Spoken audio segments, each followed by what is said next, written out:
Today I'm very excited and I would like to cook you one of my classical dishes. This classical dish is kadayıf schnitzel together with red cabbage and potato salad, which together becomes this amazing couple. Actually, this dish is inspired from this Germans and Austrians classical schnitzel and kartoffel salad and KRAUT salad, which is a white cabbage salad. What I did was, I took the Germans and Austrians schnitzel, take the breadcrumbs out and added kadayıf. And it became this crunchy and festive dish. And on the other side, the KRAUT salad and the potato salad. In Turkey, we have our own potato salad. We use this beautiful red cabbage in various ways. So I took the white cabbage out, added the red one, and then added some spices, made Refika touch, Turkish touch, and it became this incredible couple to die for. And it's really easy to prepare. You'll be able to prepare it in 20 minutes in your homes. And remember me, and I want to kiss you, you'd want to kiss me after you taste it. I expect the best Wiener Schnitzel.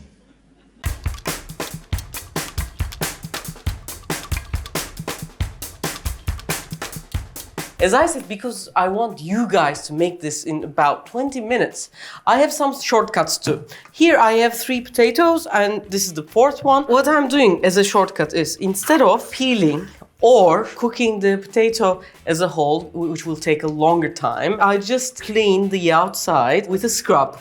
So all the soil went on and I don't lose any potatoes and the cooking time will be much less. And I also get the taste from the skins, because the skins give a good taste in boiling. Here I have this water. I'm just going to put some salt, not too much. And I'm going to add these potatoes. When you're boiling potatoes, always use room temperature water. Otherwise, if you use boiling water, what happens is outside cooks much faster and inside stays raw. But if you do this until the water boils, the heat starts to increase in the middle of the potato as well. So it will be more equal and the potato won't be too messed up. These are going to boil about 10 to 12 minutes. And meanwhile, I'm going to prepare the rest of the salad. And here I have perfect spring onions, and spring onions are great. I have the green parts, the rest was very bad. The usable part I'm sparing in here. What I'm going to do, I cut them in half and make it a big batch. I'm going to roughly chop them like this.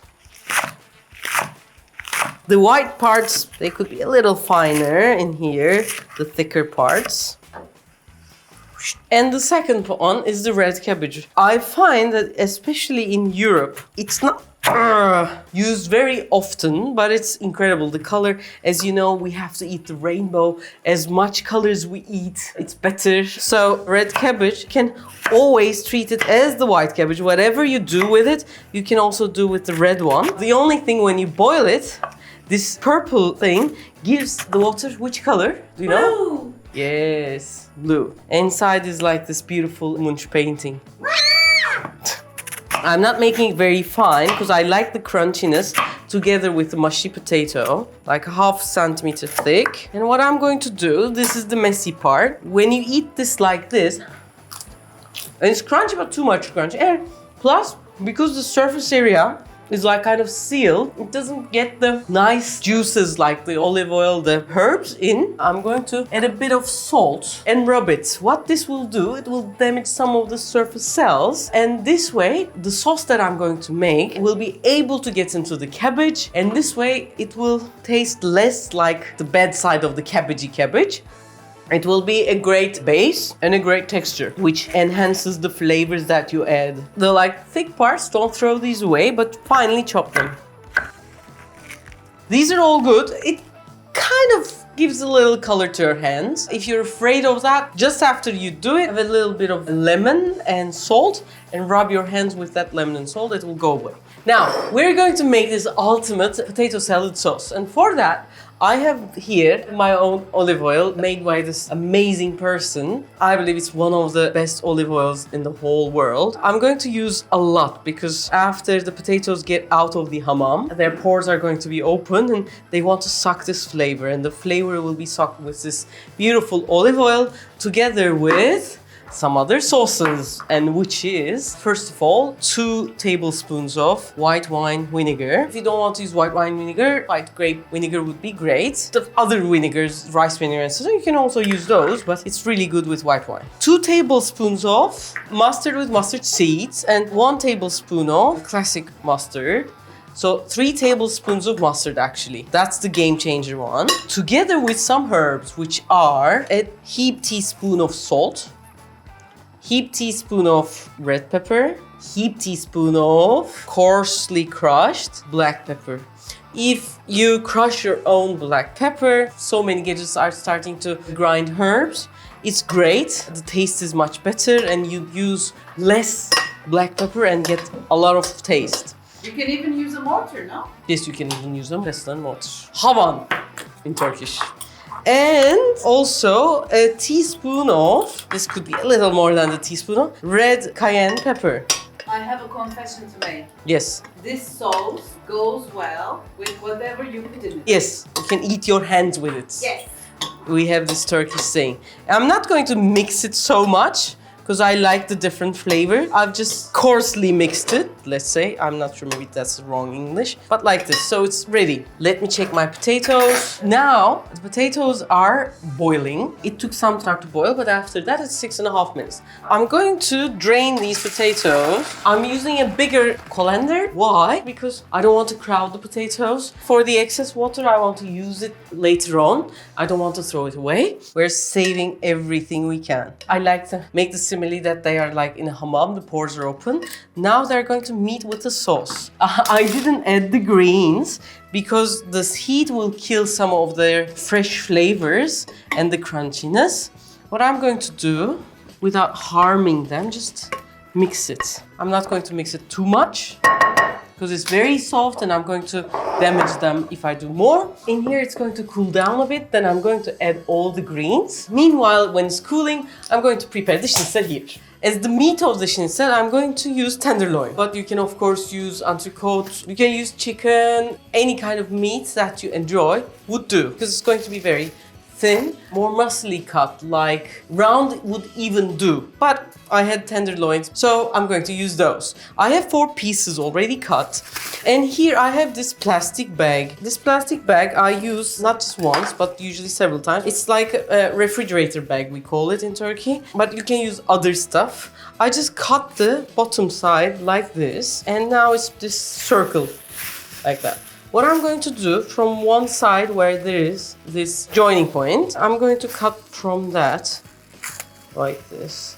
So it becomes this thin sheet. Every time use it and wash it with a bit of soap and cold water and reuse it over and over. But I wanted to show you from scratch. So I'm going to put just one piece here and then I'm going to beat it. As you can see, it's like this thick. It seems very thin to you, but what happens is when the meat cooks, it shrinks and it becomes thicker. So what I want to do, I want to make it even bigger. Like now it's about triple the size. I open the bag before it gets very thin and replace it because some of the plastic bags part stick. After it gets like 3 times the size, rearrange it and then beat it again. Now, as you can see, it's much thinner, almost see-through. Oh, sorry. I have some thicker pieces here. I'm going to even make them even thinner. What I do, I just not just beat it, but beat it and pull it. Beat it and pull it so that it grows to the sides. I'm not gonna take this from its bag because it's very thin and delicate right now. I'm going to prepare my stations and my cooking set and then go on and make my schnitzel. Now, we start with the station 1. Station 1 is always flour. I have fine flour here and I'm going to add plenty of salt because I'm not going to add salt to the meat. It's too thin and delicate. I want to thicken it with some flour and I wanted to add its saltiness from the flour like this. So, first station, ready. Second one, 2 whole eggs. A little more salt. And if you have some cream. If you don't have cream, some milk. Beat it really well so that it's not sticky like this. And third station is kadayıf. Here is the kadayıf that I have made. How did I make it? First, I get the fresh kadayıf with a high heat on the biggest pan I have. I mix it and like in 2 minutes I make it dry. And then I turn off the heat, let it cool for another 1 minute, and then rub it with my hand so that it becomes this breadcrumby kadayıf. In some parts of the world, kadayıf is sold like this. So you can find it in almost all of the online stores like Amazon, Whole Foods, Walmart. So you use it like this. Because this kadayıf is not salty, I'm also gonna add some salt here. Sometimes when I make this, I also add some halloumi cheese and it becomes great, but because I have this perfect potato salad, I didn't want to make it any more complicated. All the stations are ready. I'm going to turn on the heat of my pan. We can use hazelnut oil, some seed oil if you have, but don't use oil that is raffinated if you have the resources. Olive oil is one of the best. Usually when we make schnitzel, actually we need to dip it in oil, but in home conditions I find it usually hard and I don't want to use the cooking oil of fries and etc. So I prefer my olive oil. Now the stations. First I dip it in flour.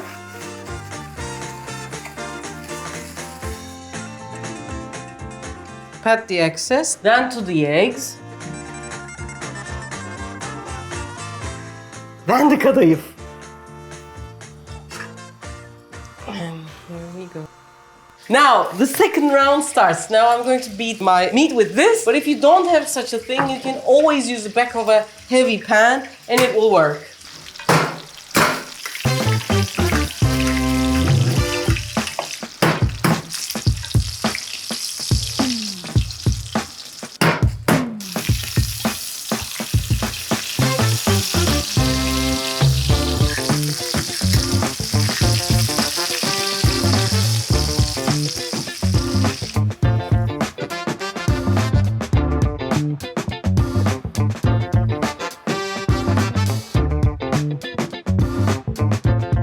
Yes, it's the final countdown. Ah! I didn't rest it in a napkin though, guys. But what I'm going to do is cut it with a little bit of napkin like this. And normally you would put some very nice butter and it will be amazing. But it's so nice that we don't need that extra butter. Instead, I have here a tangerine. It's a big portion. It looks like big, but actually you have half the potato and you have half the greens. So it's edible, and normally you have seen each meat and that each meat was not too much. So that's it. And when we taste it, who wants to taste it with me?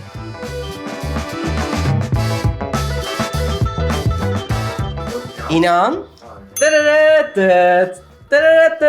Oh, you ate the fork. Salatayla ikisi muazzam olmuş. Afiyet olsun. Şinisel yiyorsak dışarıda bu şinisel ne bilemiyorum. Başka bir şey olmuş yani. Okay, Muazzam. super. Guys, this is İnan. He does the close cuts for us. And he has this beautiful eye and he's very cool and very fashionable. Normally he used to shoot models and here what he ends up with. I'm trying to be cool for him, like my jacket. It's a Turkish designer, Ümit Ünal. Yeah. That's it, thank you. Thank you guys, that's it. Hope you like our videos. If you do, please press like. And please leave a little comment. When they are combined, it becomes amazing for us. And if you do that, I would be so happy. I'm reading all your comments. Sometimes I just press like. Sometimes I press other things and write small comments. Thank you so very much. Love you guys very much. I have to improve my vocabulary. Bye.